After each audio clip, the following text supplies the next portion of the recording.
All right, let's jump right into this. Welcome to today's Explainer, where we're going to completely demystify mobile video editing. If you've ever opened an editing app and just immediately felt entirely overwhelmed by all those layers, buttons, and settings, well, you're in exactly the right place. Our goal today is super focused. We are walking through the exact roadmap you need to confidently edit and export your very first high-quality video using CapCut right from your phone today. To get there, we're following a logical 6-step plan. We'll hit Setup and Interface Basics, mastering the primary edit, adding B-roll and overlays, effects, text, and transitions, perfecting audio and music, and lastly, formatting and final export. We're going step by step from an empty project to a published masterpiece. Starting right off with Section 1, Setup and Interface Basics, building the foundation. Okay, so when you first open the app and tap Create a new project, you really need to keep this golden rule of editing in mind. Always import your primary camera footage first. Don't just select a giant batch of extra photos and B-roll clips right off the bat. Why? Well, professionals start with their primary A-roll. You know, the main footage where you're actually speaking or driving the narrative, because it keeps the timeline incredibly clean. We really want to build that core story first before bringing in any of the extra graphical stuff that just sits on top. And actually, before we do any real cutting, there's this massive secret that beginners miss all the time. Just scroll all the way to the end of your primary footage, tap that default CapCut logo clip that gets added automatically, and hit delete. A lot of people think you have to pay to get rid of that watermark, but nope, you can trash it entirely on the free version. It's literally an instant professional upgrade right from the start. Moving on to Section 2, Mastering the Primary Edit, also known as the messy middle. So this is absolutely the most critical part of the process. This is where we actively carve out the mistakes, the awkward pauses, and really build that core narrative flow. And to do it, you just need to understand the physical mechanics of the timeline, which are super intuitive. Step 1, you just swipe across your screen to scrub through your video and find where a bad take starts. Step 2, tap Split at the bottom to slice the clip right there. Then do the exact same thing at the end of the mistake. Step 3, tap that bad chunk right in the middle and hit Delete. CapCut automatically snaps the good clips together, perfectly closing the gap. Trim, split, delete. That is your core workflow, period. Now, what if you don't want to scrub through a timeline manually? Well, this brilliantly shows how far mobile editing has come. Enter transcript-based editing. This is a ridiculously powerful feature where the app actually transcribes everything you say. You literally just read through a text document of your video, and if you spot a sentence you messed up, you highlight the text, hit delete, and the video automatically cuts itself to match. It's like magic. And if you upgrade to the Pro version, it'll even scan your video and strip out the filler words and awkward ums and ahs for you with one single tap, just totally game-changing. Section 3, Adding B-roll and Overlays, Layering the Story.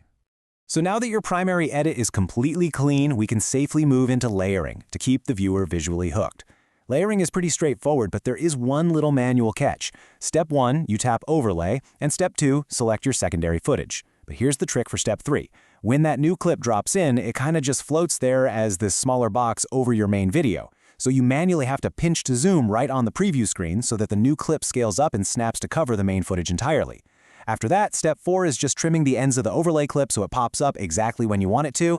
Section 4, Effects, Text, and Transitions. The creative polish. Okay, the structure is rock solid, so let's ramp up the energy. There is a massive arsenal of visual tools right at your fingertips. We're talking retouching tools for skin smoothing or teeth whitening. You've got motion blurs, stabilization for any shaky footage, and even a cutout feature that automatically yanks out the background behind you without ever touching a green screen. Plus, you get these incredibly dynamic text templates, like fully animated subscribe buttons, that you just drag and drop right in. Just a quick heads up though, some tools have a little pro badge. You can preview them on your timeline for free, which is awesome, but it'll ask for payment when you actually go to export. Knowing when to use all these shiny tools is key. Throwing some crazy, spinning star wipe transition between two clips shot in the exact same spot, yeah, that just looks incredibly cheesy. Instead, try this massive pro tip. Select your second clip and just use 2 fingers to pinch and zoom in slightly on the footage. When you play it back, it acts as a really clean jump cut to a tighter angle. It completely hides the fact that you made a mistake, and it looks super professional. Section 5, Perfecting Audio and Music. Getting that professional sound. Now, great visuals are awesome, but ask any pro editor out there, and they'll tell you that crisp, leveled sound is what actually separates the amateurs from the pros. Bad audio is literally the fastest way to make someone scroll past your content. CapCut does give you a huge library of native music tracks, but please heed this warning. Be very wary about using them outside of TikTok. Since they share a parent company, those tracks are completely safe on TikTok, but if you toss that same edit onto YouTube, you are looking at massive copyright strikes. It's highly recommended to import royalty-free music from an external app like Epidemic Sound directly into CapCut through your device's file manager. Keep your channel safe. Once you've got that safe music imported, it's time to mix. And here is a foolproof auto loudness workflow. Step 1.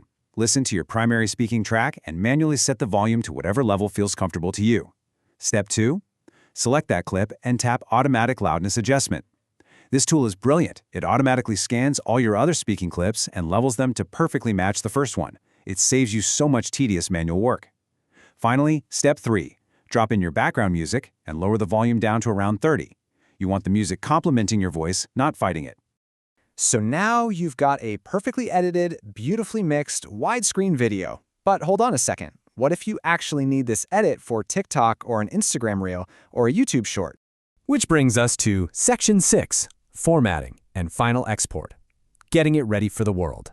CapCut has these advanced built-in formatting tools made specifically to prep and convert your stuff for social media in seconds. First up, you hit the ratio tool and pick 9:16 portrait. Boom! The frame instantly changes. But oh no, now you're off center. Well, if you have the Pro version, you just hit Auto Reframe. The AI literally tracks your face and automatically pans the footage side to side to keep you dead center in this new vertical format. And to guarantee high engagement on mobile, hit Auto Captions. CapCut transcribes the whole thing and animates the text right on screen for anyone watching on mute. All right, we are at the finish line. When you open up the export settings, you're going to see options for resolution and code rate, which is essentially your bit rate. The app usually suggests a recommended bitrate, which gives you a file size of roughly 146 megabytes.